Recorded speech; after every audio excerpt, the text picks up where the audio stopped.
What if I told you that one of the world's first great societies wasn't in Egypt, but right here in the Americas? And what if I told you that after 3,500 years, a huge city from that society has just been discovered? For thousands of years, it lay hidden under the hills of Peru, the lost home of a people who were building their world at the same time as the famous pharaohs in Egypt and great dynasties in China. Now, after years of hard work, archaeologists have finally uncovered it. They found huge temples and amazing objects that are changing what we know about the ancient world. This is the story of Perico, a city lost in time, and the secrets it's finally ready to tell. Section 1. The Lost Legacy of the Americas' First Civilization. So, before we explore these incredible ruins, let's get some background. Long before the famous Inca Empire, another great society grew in Peru, the Carol. As far as we know, this is the oldest advanced society in the Americas, and it was thriving an amazing 5,000 years ago.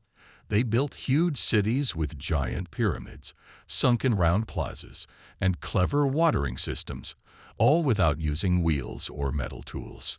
While Egyptians were building their great pyramids, the Carol were building their own incredible world. A truly amazing example of what people can do. They were the main power in the area for over 1,000 years, and then they disappeared. For years, the big question has been, what happened to them? Scientists believe that major climate change, with terrible droughts and floods, destroyed this once great society. Their main cities were left empty, and their people seemed to spread out, leaving a gap in history.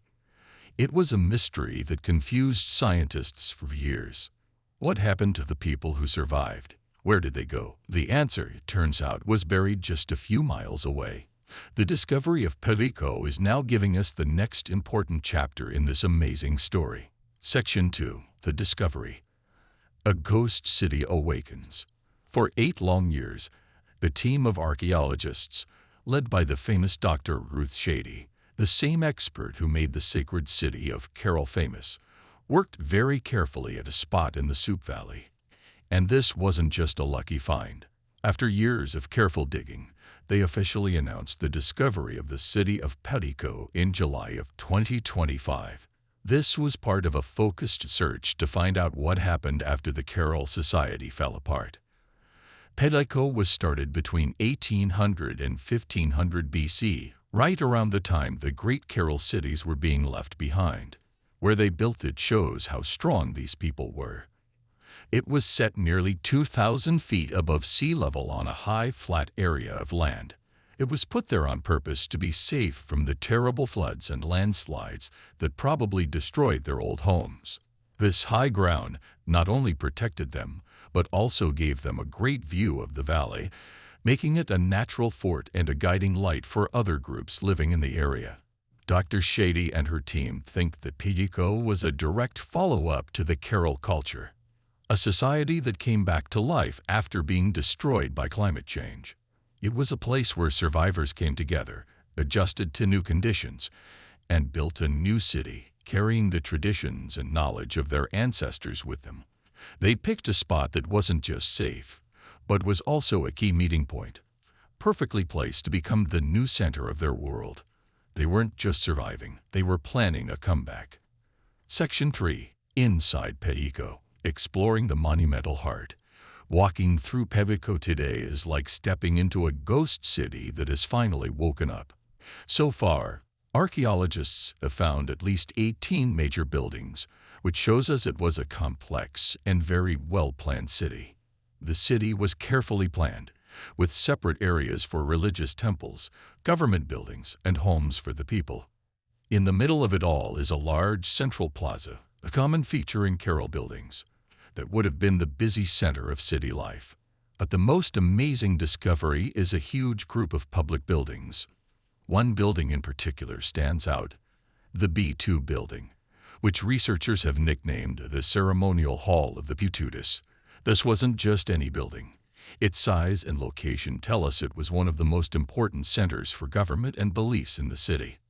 Imagine standing inside this hall almost 4,000 years ago. The walls tell a story. Archaeologists were amazed to find detailed carvings on the walls showing pututas, which are large trumpets made from conch shells. These weren't just for music. They were powerful symbols. Their deep, echoing sounds could be heard for miles and were used to call people to important meetings, announce big events, or signal the start of religious ceremonies. Seeing these carvings on the walls proves this hall was a place of power, communication, and ceremony, the true center of Petico. This is where the leaders of this new society would have met to make decisions that shaped their people's future. Section 4. The Treasures of a Forgotten People. The buildings are amazing on their own, but the objects left behind are what really bring the people of Petico to life.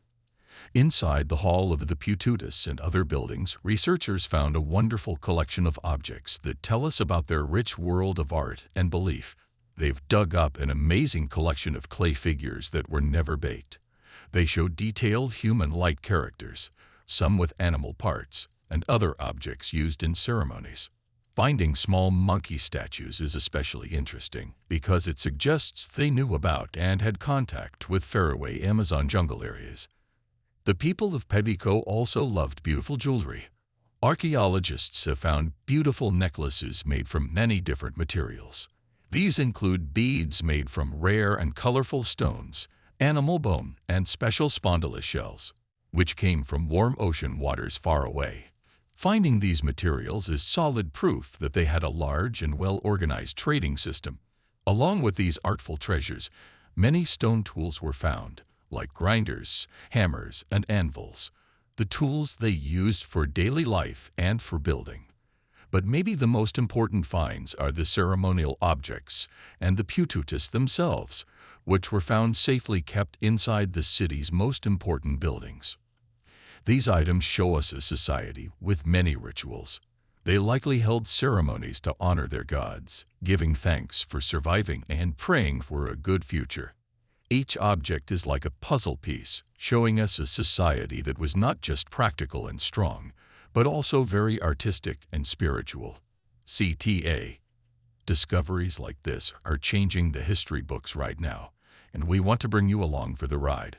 If you find these lost worlds as fascinating as we do, make sure to subscribe and hit the notification bell. You won't want to miss what we uncover next. Section 5. The Red Gold of the Andes. The secret to Petico's power. So how did this city, which started after a disaster, become such a busy and successful place? The answer might be a special kind of red rock. Researchers have a strong theory. Petico's power and money came from its control of a rock called hematite. Hematite is a rock that makes a deep red color, and this color was very important for religion and ceremonies in the ancient Andes.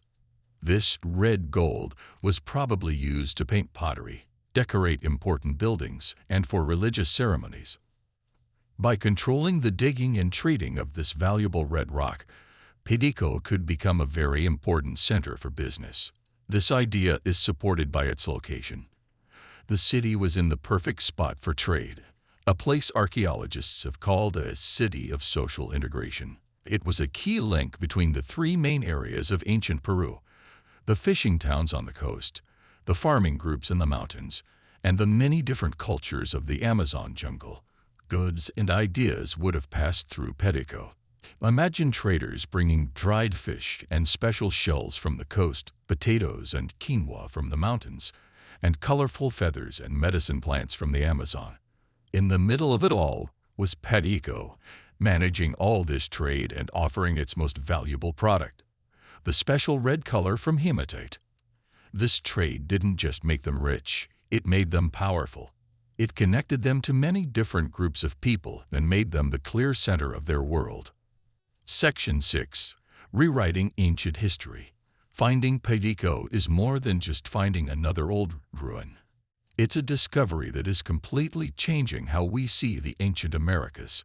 For a long time, an old-fashioned view saw ancient American societies as simple or cut off from each other. Petico proves that idea is wrong. It shows a society that was just as complex and organized as others in different parts of the world at the same time. The discovery proves for sure that the Carol culture did not die out. It shows us that they didn't just disappear. They adapted, moved, and rebuilt. They carried on their traditions of building huge structures, smart farming, and wide-reaching trade.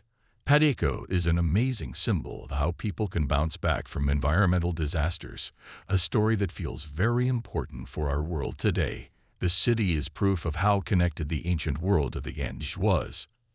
It was a meeting place for different cultures, a spot where people from very different places came together to trade, share ideas, and take part in ceremonies together. This discovery fills an important gap in the timeline of South American history. It creates a key link between the first great society of Carol and the later cultures that would eventually become the Inca Empire. Conclusion: the lingering questions and a new beginning. After 8 years of digging, the city of Peruvian has finally been shown to the world. What we've learned so far has been amazing, but this is just the beginning. The discovery brings up many new questions. What other secrets are still buried under the sands of the Suit Valley? What other great cities are waiting to be discovered? Every object found at Peruvian adds another piece to the story of the ancient Americas, a story that is much richer and more complex than we ever thought. For the first time in over 3,000 years, this lost city is once again alive with people. Peruvian is now open for people to visit, and it is managed by the Carol Archaeological Zone. Visitors can walk through its main plazas and see the ruins of its giant buildings. The government and local community have even started a festival called the Peruvian Rimi.